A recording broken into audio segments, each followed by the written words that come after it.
इस वीडियो में हम आपको समझाएंगे फ्यूचर कंटिन्यूस टेंस, यानी भविष्य में कोई काम चल रहा होगा।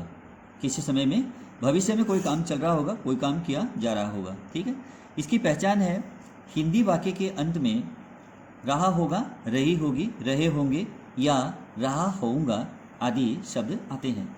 तो ये तो हुई हिंदी की बात। हिंदी वाक्य के अंत में ये आते हैं जब हमें अंग्रेजी बनानी हो, तो हमें हिंदी वाक्य के अंत में अगर इस प्रकार के शब्द मिलते हैं, रहा होगा, रही होगी, रहे होंगे या रहा होऊंगा, ऐसे शब्द मिलते हैं तो हमें ये समझना चाहिए कि वो फ्यूचर कंटिन्यूस टेंस में लिखा जाएगा। तो देखिए इसका एडवर्ब, क्योंकि एडवर्ब परीक्षा में काफ़ी मदद करते हैं, क्योंकि एडवर्ब को पहचान करके ही टेंस को भरा जाएगा। हमेशा ये ध्यान रखना है, या इसके साथी वाक्य को, इसके साथ में जो एक वाक्य आता है, छोटा हो या बड़ा हो, उस वाक्य के वर्ब को दे करके हमें इस टेंस का पता चल जाता है। तो इस तरीके से हमें इसको भरना पड़ता है। तो देखिए एडवर्ब है इसका, एट दिस टाइम टुमारो, कल इस समय, at this moment next day, अगले दिन इस क्षण। तो इस प्रकार के जो एडवर्ब है, समय बताने वाले, एडवर्ब ऑफ टाइम कहते हैं इनको, और ये आते हैं वाक्य के आखिर में, ये ध्यान रखें। मेन वर्ब इसमें लगेगा, वर्ब की फर्स्ट फॉर्म प्लस में आईएनजी। अगर वर्ब में आईएनजी लगा देते हैं तो इसका अर्थ होता है रहा, रही, रहे, ये अर्थ है टेंस के अंदर। हेल्पिंग वर्ब इसमें है सहायक क्रिया, शैल बी या विल बी। हमें शैल और विल के साथ में बी जोड़ना होगा। शैल बी का मतलब है होगा, होगी, जाएगा, जाएगी। ठीक है, और यही अर्थ है विल बी का। तो नेगेटिव जो हम बनाएंगे तो क्या होगा, शैल नॉट बी, यानी नोट कहाँ लगेगा यह आपको ध्यान में रखना होगा। सेल के और बी के बीच में नोट लगेगा तो क्या बन जाएगा, सेल नॉट बी। और विल के और बी के बीच में नोट लगाएंगे तो क्या बन जाएगा, shall not, will not be हो जाएगा, विल नॉट बी। तो नहीं होगा, नहीं होगी, नहीं होंगे। तो इस प्रकार से आपको इसको समझना है। अब देखना है इंट्रोगेटिव वाक्य कैसे बनाते हैं। सेल और विल जो इसकी इस टेंस की जो सहायक क्रिया है, हम सब्जेक्ट से पहले उसको रखेंगे और उसके बाद में सब्जेक्ट लगाएंगे, उसके बाद में बी लगेगा, क्योंकि सेल बी विल बी का प्रयोग होता है। सेल या विल को हम पहले लगा देंगे, फिर सब्जेक्ट लगाएंगे, उसके बाद में हम बी को सब्जेक्ट के बाद में लिखते हैं, और फिर वर्ब की फर्स्ट फॉर्म प्लस में आईएनजी करेंगे, और उसके बाद में ऑब्जेक्ट लगाएंगे। ऑब्जेक्ट में नाउन प्रोनाउन होता है, ऐसा ही सब्जेक्ट में भी होता है नाउन प्रोनाउन। तो उसके बाद में जो कुछ होता है उसको हम लिखते हैं, या फिर अंत में प्रश्नवाचक चिन्ह लगा देते हैं। तो इसका जो स्ट्रक्चर है वाक्य बनाने का, जो पॉजिटिव सेंटेंस बनेगा उसका स्ट्रक्चर है, सबसे पहले सब्जेक्ट यहाँ नाउन या प्रोनाउन होगा। ठीक है, जिसे हम सब्जेक्ट कहते हैं। सब्जेक्ट का मतलब होता है कर्ता, यहाँ कोई विषय नहीं है। ठीक है ना, तो सब्जेक्ट होगा, उसके बाद में सेल या विल लगाएंगे, उसके साथ में हम बी जोड़ेंगे, सेल बी विल भी हो जाएगा। तो उसके बाद में वर्ब की फर्स्ट फॉर्म प्लस में आईएनजी लगाएंगे, उसके बाद में ऑब्जेक्ट लगा देंगे, यानी किसको या क्या का जवाब हम यहाँ नोट करने वाले होंगे। ठीक है, अब इस प्रकार से ये आपका फ्यूचर कंटिन्यूस टेंस बन जाएगा। तो देखते हैं एक सेंटेंस। तो जैसे मैं अगर यहाँ लिखूं कि he will be going, वह जा रहा होगा, for a walk, एक घुमाई पर, यानी कि वह घूमने के लिए जा रहा होगा, के लिए। देखिए he will be going, वह जा रहा होगा, for a walk, एक यानी एक नहीं बोला जाएगा, घूमने के लिए, बस इतना ही, एक घुमाई के लिए ऐसा नहीं होगा, घूमने के लिए वह जा रहा होगा। ठीक है, अब ये हो गया पॉजिटिव सेंटेंस। अगला सेंटेंस हम बनाएंगे तो he will not be going. अब गोइंग लिखना होगा, आईएनजी वर्ब का यूज होता है बी के बाद में। He will not be going for a walk, वह घूमने के लिए नहीं जा रहा होगा। क्या वह घूमने के लिए जा रहा होगा, तो हम क्या करेंगे, विल को पहले लगा लेते हैं, विल ही बी को यहाँ लिखते हैं, विल ही बी गोइंग, क्या वह जा रहा होगा, फॉर ए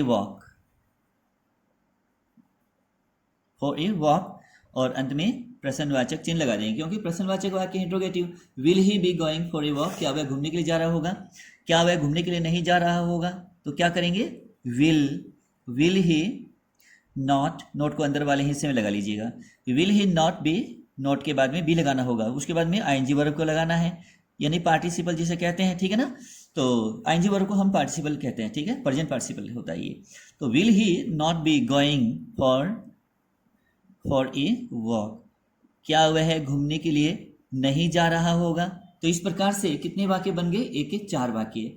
तो देखिए अगला सेंटेंस जैसे मान लीजिए अब मैं लिखता हूँ यहाँ, सी विल क्योंकि सबके लिए विल लगेगा, आई वी के लिए सेल लगेगा, ठीक है ना, ये मैंने पहले भी दोहराया है। तो she will be giving, E को हटाकर आईएनजी लगाते हैं, she will be giving a lovely smile, वह एक प्यारी सी मुस्कान दे रही होगी, ठीक है ना। तो ये डिलेक्सिकल वर्ब है, क्योंकि डिलेक्सिकल वर्ब का हम यूज इसलिए करते हैं कि हम जो वर्ब के आगे हम ए लिखते हैं और वर्ब को नाउन के रूप में पेश करते हैं और उसके आगे हम गिव लिखते हैं, तो ये अपना गिव का अपना अर्थ जो होता है देना, तो इसका अपना अर्थ गायब हो जाता है और ये यहीं से इसका अर्थ ये ले लेता है, ठीक है। तो इसका यूज़ हम इसलिए करते हैं कि हम इसके आगे जो मॉडिफायर्स नोट कर सकते हैं, कोई कितने भी मॉडिफायर्स हम जो लिखना चाहते हैं उसको हम यहाँ नोट कर सकते हैं। मॉडिफायर्स वो होता है जिसे हम, जैसे मान लीजिए हम नाउन के सामने उसको मॉडिफायर्स को नोट करते हैं, अगर हम मॉडिफायर्स को वहाँ से हटा भी लेते हैं तो भी वाक्य का वही अर्थ है, अर्थ चेंज नहीं होता, ठीक है ना, वाक्य में कोई भी कमी महसूस नहीं होती, तो वो मॉडिफायर्स होता है। अगर मान लीजिए हम वाक्य में से उसको हटा लेते हैं, नाउन के सामने से उसको हटा लेते हैं और वाक्य में कमी दिखने लगे, तो वो मॉडिफायर्स नहीं होता है। देखिए अगला, अब he will be giving a lovely smile, वह एक प्यारी सी मुस्कान दे रही होगी। अब नेगेटिव बनाना है, she will not be giving a lovely smile, वह एक प्यारी सी मुस्कान नहीं दे रही होगी।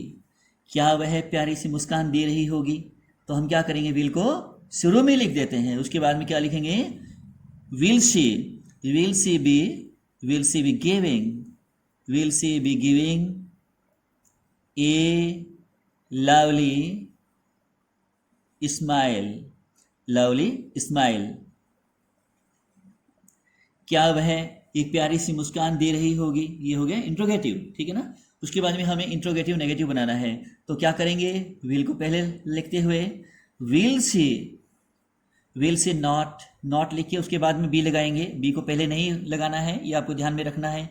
गिविंग, उसके बाद लिखनी है आपको गिविंग, उसके बाद में क्या लिखना है, ए क्या है, डिटर्मिनर है ये, उसके बाद में लवली क्या है, एक एडजेक्टिव है ये, ठीक है ना, इसको हम मॉडिफायर्स भी कह सकते हैं। तो लिखते हैं ए लवली स्माइल और अंत में क्वेश्चन मार्क। तो ये 4 वाक्य बन गए। तो she will be giving a lovely smile, ये पॉजिटिव सेंटेंस है, और she will not be giving a lovely smile, ये नेगेटिव सेंटेंस है। Will she be giving a lovely smile, ये इंट्रोगेटिव सेंटेंस है। Will she not be giving a lovely smile, तो ये हो गया आपका इंट्रोनेगेटिव सेंटेंस। देखिए एक अगला सेंटेंस, जैसे मान लीजिए अगर मैं यहाँ लिखता हूँ कि आई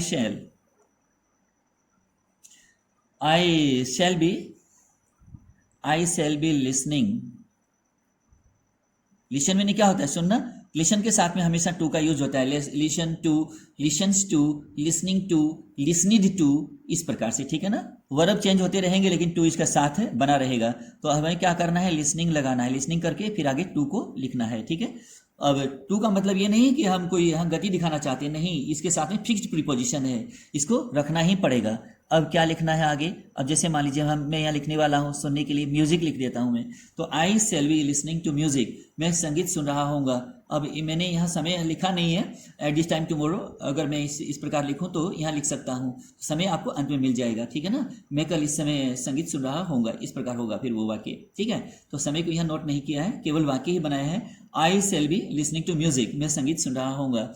मैं संगीत नहीं सुन रहा होऊंगा तो फिर लिखना है इसको इस तरह से, I shall not be, I shan't भी लिख सकते हैं आप, शैल नॉट को सेंट करके लिख सकते हैं, आई सेंट बी लिसनिंग, ये लिस्टन नहीं है, लिसन बोला जाएगा, लिसनिंग टू म्यूजिक। उसके बाद में देखिए ये हो गया positive sentence, I shall be listening to music, मैं संगीत सुन रहा होऊंगा, तो ये क्या हुआ, पॉजिटिव सेंटेंस है ये इसको हम एफर्मेटिव सेंटेंस भी कहते हैं, स्वीकारात्मक वाक्य, ठीक है ना, हकारात्मक वाक्य। I shall not be listening to music, मैं संगीत नहीं सुन रहा होऊंगा, ये क्या है, नेगेटिव है। I shan't be listening to music ऐसे भी बोल सकते हैं। हम स्पोकन इंग्लिश में क्या करते हैं, इसको शेल नॉट नहीं बोलते हैं, इसको शेंट भी बोलते हैं। जैसे I shan't be listening to music, मैं संगीत नहीं सुन रहा हूँगा, ये हो जाता है इसका। और अगर मान लीजिए इसको हम क्वेश्चन में बदलें तो क्या करेंगे, शेल को हम शुरू में लिखेंगे, क्योंकि नॉट नहीं है, शेल को पूरा लिखना पड़ेगा।